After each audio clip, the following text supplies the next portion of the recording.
অনরের 200 থেকে তাদের নাম্বার সিরিজের সাথে আমাদের প্রেমটা শুরু হয়েছিল, তবে তারপরে 300 আসার পরে প্রেমটা খানিকটা জিমিয়ে পড়ছিল। তবে 400 আসার পরে কিন্তু সেই প্রেমে আরো খানিকটা আগুন জ্বলেছিল, বেশ কিছু ইমপ্রুভমেন্ট নিয়ে আসছিল, বাংলাদেশে যথেষ্ট হাইপ তুলেছিল। কিন্তু 500 সিরিজ আসার পরে আবার ঝিমিয়ে পড়েছিল এবং ফাইনালি চলে এসেছে অনর 600 সিরিজ। এবং আজকের ভিডিওতে জাস্ট অনর 600 নিয়ে কথা বলবো, কারণ আমরা সবসময় ভ্যালু ফর মানি ডিভাইসটাই খুঁজে থাকি। তবে এই 600 সিরিজ মার্কেটে আসার পর থেকে এটা গ্লোবালি বেশ হাইপ তৈরি করেছে, বেশ আলোচনা হইতেছে, মোটামুটি যথেষ্ট জনপ্রিয় এখনো পর্যন্ত বলা যাচ্ছে। তার কিছু কারণ আপনারা অলরেডি জানেন, এটার ডিজাইন, এটার কালার। তবে এই দুইটা জিনিস সাইডে রেখে অনর 600 সিরিজ কি বাংলাদেশের মার্কেটে মিড রেঞ্জ কিং হইতে পারবে কিনা সেই জিনিসটা আজকে জানাবো, কারণ এটা আমি ব্যবহার করছি। তবে শুরুতে এটা ডিজাইন এবং কালারে আমি আসতে চাই না, আপনারা জাস্ট ডিজাইনটা একটু দেখে রাখেন, এটা ফিউচার রেফারেন্সে কাজে লাগবে। তবে যে জায়গা থেকে আমি মেইনলি আলোচনাটা শুরু করতে চাই সেটা হলো এইটার যে ডিসপ্লেটা এখানে তারা ব্যবহার করছে। গত কয়েকদিনে আমার কাছে ফোনটা যারাই দেখছে, যেই হাতে নিয়েছে, তারা ইনস্ট্যান্টলি বলছে যে ভাই এত সুন্দর ডিসপ্লে, চিন বেজেলটা এত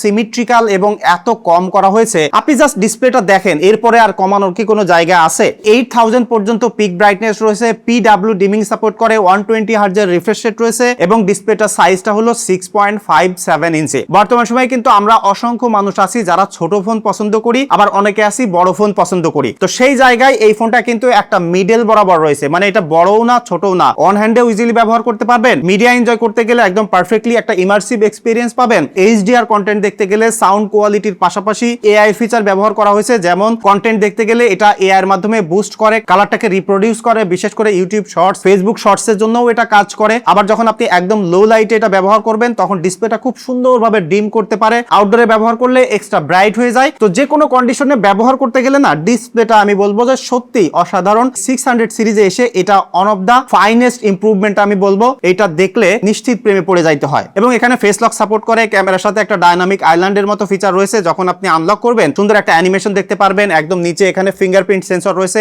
অপটিক্যাল সেন্সর হইলেও যথেষ্ট ফাস্ট এবং অ্যাকুরেট আছে। এবং এই ফোনে কিন্তু IP69 কে রেটিং রয়েছে, ইভেন ড্রপ রেজিস্ট্যান্ট সার্টিফিকেশন রয়েছে। তাই ফোনটা হাত থেকে পড়া যাক, পানিতে ভিজুক, ধুলাবালি লাগুক, যে কোনো কন্ডিশনে এই ফোনটা সার্ভাইভ করতে পারবে। তো শুধুমাত্র দেখতে শুনতে না, একটা ডিউরেবিলিটির দিক থেকেও কিন্তু ফোনটা যথেষ্ট ভালো। এটার ফ্রেমটা অ্যালুমিনিয়াম ব্যবহার করা হয়েছে। পিছনের যে প্যানেলটা, এটা আসলে গ্লাস নাকি প্লাস্টিক সেটা আমি ভেরিফাই করতে পারিনি, তবে এটা আমি নিজে নিজে টেস্ট করতে যেয়ে আমার কাছে এটা গ্লাসও মনে হয়নি, আবার প্লাস্টিকও মনে হয়নি, একটা ফ্রস্টেড ফিনিশ আছে। তবে যে ক্যামেরা বাম্পের এরিয়াটা, এটা ফর শিওর গ্লাস ব্যবহার করা হয়েছে। দুইটা ক্যামেরা সেন্সর রয়েছে। আরেকটা জিনিস ভালো লাগছে, সেটা হলো একদম উপরে এখানে আয়ার ব্লাস্টার সেন্সর রয়েছে, মানে ফোনটাকে আপনি রিমোট কন্ট্রোলার হিসেবে কাজ করাইতে পারবেন। আপনার বাসায় যদি এসি থাকে, টিভি থাকে, বা যে কোনো রিমোট কন্ট্রোলের জিনিস, সেটা কিন্তু আপনি এই ফোনের সাথে সেট করে কন্ট্রোল করতে পারবেন। অর্থাৎ পোর্টস এন্ড বাটনে, সাউন্ড কোয়ালিটিতে, ডিজাইনে, বিল্ড কোয়ালিটিতে একটা ইমপ্রেসিভ আপগ্রেড নিয়ে আসছে এই বেস ভেরিয়েন্টের অনর 600। তবে আমাদের দেশের মার্কেটে সব থেকে বেশি জনপ্রিয় হওয়ার কারণ হলো এই ফোনের ক্যামেরার এক্সপিরিয়েন্স। অনর 200 এখনো মার্কেটে বিক্রি হয়। তো এখানে 200 মেগাপিক্সেলের মেইন সেন্সর রয়েছে এবং 12 মেগাপিক্সেলের একটা আলট্রা ওয়াইড সেন্সর রয়েছে।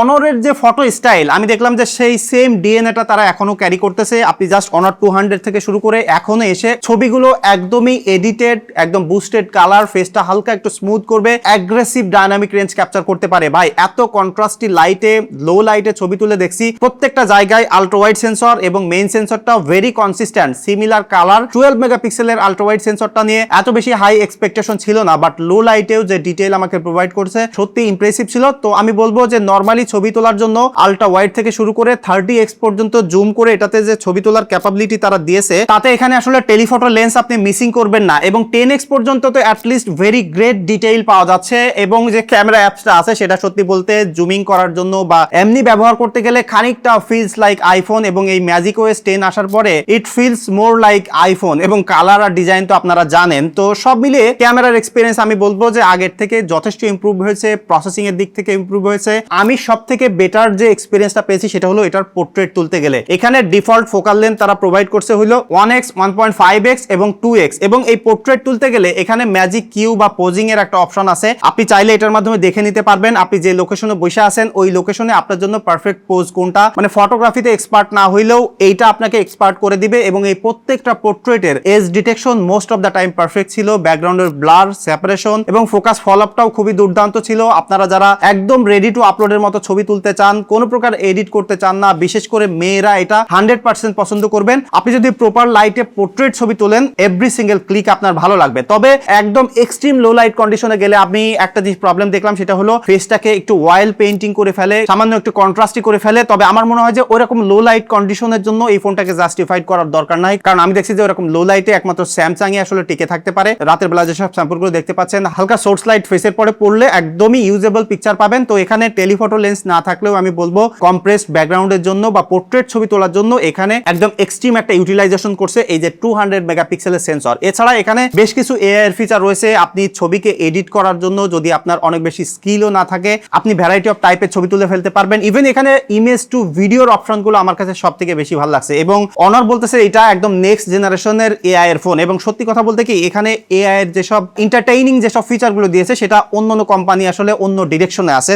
আমি বেশ কিছু জায়গায় ছবি তুলে বেশ কিছু ছবি এগুলোকে এডিট করছি, একদমই পারফেক্ট না হলে আমি বলবো যে ভেরি কুল থিংস, এটা সোশ্যাল মিডিয়াতে আপলোড দিলে বেশ কিছু রিয়াকশনও পাবেন, এবং আমি বলবো যে এরকম একটা ফোন থাকলে একটা এক্সট্রা ফান আপনার ডেইলি লাইফে যুক্ত হবে। এছাড়া এখানে 50 মেগাপিক্সেলের যে সেলফি ক্যামেরাটা আছে সেটা আমি বলবো একদম এক্সট্রিম আলট্রা ওয়াইডে সেলফি তুলতে পারবেন, আবার একটু জুম করে ছবি তুলতে পারবেন, পোর্ট্রেট সেলফি তোলেন, যত লো লাইট বা যে কোনো সিনারিওতে সেলফি তুলতে গেলে ডিটেইল আপনি পাবেন, মানে প্রত্যেকটা সেলফি এক একটা মাস্টারপিসের মতো। তবে ভিডিও কলিং এ এসে আসলে ইমপ্রেসিভ না, এই জায়গায় থার্ড পার্টি অ্যাপসের সাথে অপটিমাইজেশনে একটু ঘাটতি আছে, এবং ভিডিওগ্রাফিতে এটা আলট্রা ওয়াইড থেকে শুরু করে মেইন সেন্সরে 4K 30 fps পর্যন্ত কন্টিনিউয়াসলি জুম করে করে ভিডিও করা যায়। লেন্স শিফটিংটা যথেষ্ট স্মুথ আছে যখন স্লাইড করে জুম করবেন, বাট যদি আপনি জাস্ট কাট করে একটা সেন্সর থেকে আরেকটা সেন্সরে যান তাহলে জুমটা ট্রানজিশনটা স্মুথ না, জাস্ট কাট করে লেন্সটা ট্রানজিশন হয়। এখানে একটু সফটওয়্যার আপডেটের মাধ্যমে এটা ঠিক করার একটা জায়গা আছে, এবং যে ভিডিও আছে সেটার ডিটেইলের পাশাপাশি স্টেবিলিটিও আমার কাছে খুবই ভালো লাগছে। আপনি যদি প্রপার লাইটে ভিডিও করতে চান তাহলে প্রিটি ইউজেবল ভিডিও আপনি এটার মাধ্যমে পেয়ে যাবেন। সেলফি ক্যামেরা দিয়ে ভিডিও করতে যে আমার সব থেকে বেশি ভালো লাগছে যেটা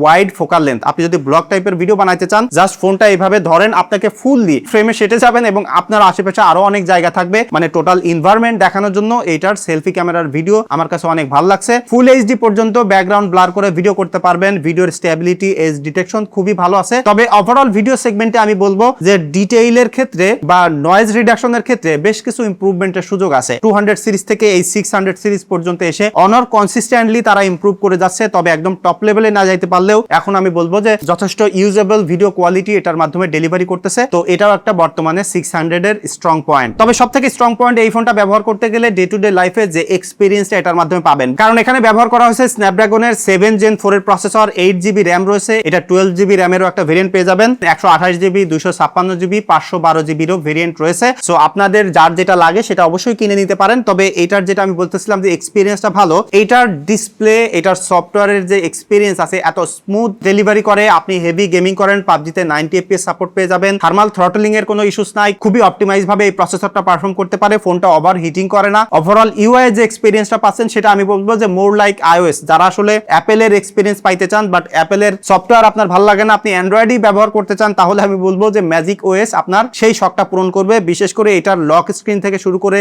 সেটিং, ইভেন এখানে যে এআই এর বাটনের যে অ্যানিমেশনটা দিয়েছে সেটাও কিন্তু ফিলস লাইক আইফোন। আর এটার ওয়ালপেপারটা আপনারা একটু দেখেন, যে সব উইজেট গুলো আছে সবকিছু মিলিয়ে আপনি মনে হবে যে অ্যান্ড্রয়েডের মধ্যে একটা আইফোনের এক্সপিরিয়েন্স পাচ্ছেন। তবে শুধুমাত্র এই ইউআই চেঞ্জ না, আমি বলবো যে অপটিমাইজেশনের পাশাপাশি পাওয়ারফুল একটা পারফরমেন্স ডেলিভারি করতেছে, তাই আপনি গেমিং করেন, ডে টু ডে লাইফে ব্যবহার করেন আর লং টাইম ধরে ব্যবহার করেন, এই ফোনটা আপনাকে একদম ভালোভাবে সাপোর্ট দিতে পারবে। এবং সব থেকে বড় আপগ্রেড আমি বলবো যে এই সেগমেন্টে 6 বছরের সফটওয়্যার সাপোর্ট এখানে প্রোভাইড করতেছে। অ্যান্ড্রয়েড 16 দিয়ে রিলিজ হয়েছে, অ্যান্ড্রয়েড 22 পর্যন্ত আপডেট পেয়ে যাবেন। এটা কিন্তু বড় একটা স্ট্রং পয়েন্ট, কারণ চিন্তা করেন এখন থেকে আগামী 4 বছর পরে যেও এই অনার 600 একদম লেটেস্ট সফটওয়্যার চলতেছে, 5 ইয়ার্স পরেও সেম, সেই জায়গায় কিন্তু এই ফোনটা সময়ের সাথে সাথে অবশ্যই রিলেভেন্ট থাকবে। এবং এই ফোনে আরেকটা স্ট্রং পয়েন্ট হলো এখানে 7000 মিলিঅ্যাম্পিয়ারের ব্যাটারি ব্যবহার করা হয়েছে। তবে টু বি অনেস্ট এখন সব ফোনে আসলে 6000 7000 6500 মিলিঅ্যাম্পিয়ার করে ব্যাটারি দিচ্ছে, এবং এই ফোনটাও তার ব্যতিক্রম নয়। এখানে আপনি 7-8 ঘন্টা 9 ঘন্টা ইভেন 10 ঘন্টা করে স্ক্রিন অন টাইম পেয়ে যাবেন, সেটা ডিপেন্ড করতেছে আপনি কোন টাইপের ইউজ করতেছেন। তবে যে কোনো ভাবে ব্যবহার করেন না কেন এটা একদিন একদম ইজিলি আপনাকে পার করে দিতে পারবে। কম্প্যাক্ট ফোন হওয়ার পরেও ব্যাটারি ব্যাকআপটা সুপার ইমপ্রেসিভ ছিল, এটাকে 80 ওয়াট পর্যন্ত আবার ফাস্ট চার্জ করতে পারবেন, অবশ্যই চার্জার আপনারা বক্সের সাথে পেয়ে যাবেন। তো ওভারঅল এটা একটা বড় স্ট্রং পয়েন্ট ব্যাটারি ব্যাকআপের ক্ষেত্রেও। তো অনার 600 এর 8 256GB যে ভেরিয়েন্ট আছে সেটার অফিসিয়াল দাম ধরা হয়েছে 64,999 টাকা, আর এটার 12 256GB যে ভেরিয়েন্ট আছে সেটার দাম ধরা হয়েছে 69,999 টাকা। এর পাশাপাশি আরো দুইটা মডেল কিন্তু তারা মার্কেটে নিয়ে আসছে, একটা হলো অনর 600 প্রো, যেটার 12 256GB অফিসিয়াল প্রাইস ধরেছে 99,999 টাকা। আর এই ফোন যদি আপনারা 8 মে থেকে 14 মে এর মধ্যে প্রি বুক করেন তাহলে একটা এক্সাইটিং গিফট পেয়ে যাবেন, যার মধ্যে আছে একটা স্মার্ট ওয়াচ এবং একটা ট্রাভেল ব্যাগ। তো যদি কিনতে চান তাহলে প্রি বুক করে ফেলতে পারেন, তাহলে এক্সট্রা করে গিফট পেয়ে যাবেন। আমার কাছে মনে হয় যে অনর তাদের নাম্বার সিরিজ নিয়ে যথেষ্ট যথেষ্ট সিরিয়াস, সময়ের সাথে সাথে ইনক্রিমেন্টাল আপডেটের পাশাপাশি অনেক জায়গায় বড় করে জাম্পও করেছে। একটা কম্প্যাক্ট ডিভাইস হিসেবে Honor 600, ক্যামেরা ফোন হিসেবে, পারফরম্যান্স সেন্ট্রিক ফোন হিসেবে, ইভেন লং টাইম ধরে ব্যবহার করার জন্য এটা একটা সলিড চয়েস। এখন আপনার কাছে প্রাইসিং কেমন লাগলো অফিসিয়ালি সেটা অবশ্যই কমেন্ট করে জানাতে পারেন, বা এই ডিজাইনটা কেমন লাগলো, বা অনরের নাম্বার সিরিজের কোনো ফোন ব্যবহার করেন কিনা অবশ্যই কমেন্ট করে জানাতে পারেন। দেখা হচ্ছে পরবর্তী ভিডিওতে। ধন্যবাদ সবাইকে।